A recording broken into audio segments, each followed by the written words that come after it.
We're going to go back now to District 26 and give you two the opportunity to talk about regulations in the state of Maine, whether they're too stringent, and a specific example that you can give of a regulation that you may feel is overreaching.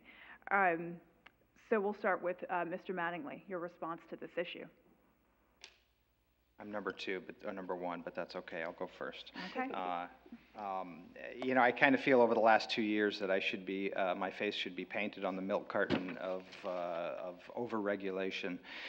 You know, I personally have been fighting against issues that have forced the closure of one of my businesses, that have forced the layoff of a number of people, all because of the interpretation of regulations coming from at the municipality level.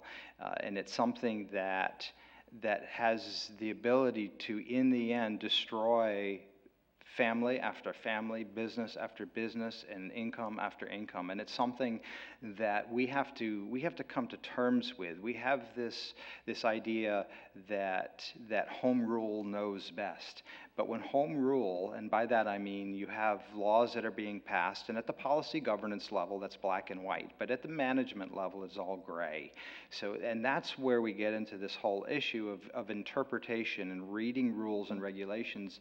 And if you don't interpret them with a reality, and you don't interpret them in a way that makes sense for the situation that you're involved in, then the result from that can be catastrophic. And in my case, it resulted in the closure of a business and the laying off of a number of employees. And it's all because of interpretation. And it didn't need to happen. I have a little tiny dining room, 16 seats, yet the town of Gorham decided they were going to use mass gathering code inside this little room of 16 seats. Well, that's for 50 people and above. It doesn't make sense, but we can fix this. We can take the code, we can take the legislation, and we can put a common sense element in there that allows the businesses to say, wait a minute, this doesn't make sense. We don't have to go to Superior Court and spend tens and $20,000 and $30,000 fighting in Superior Court. We can have another mechanism right here in a room like this where people can say, this is how we're going to deal with it. And that's something that I propose to change.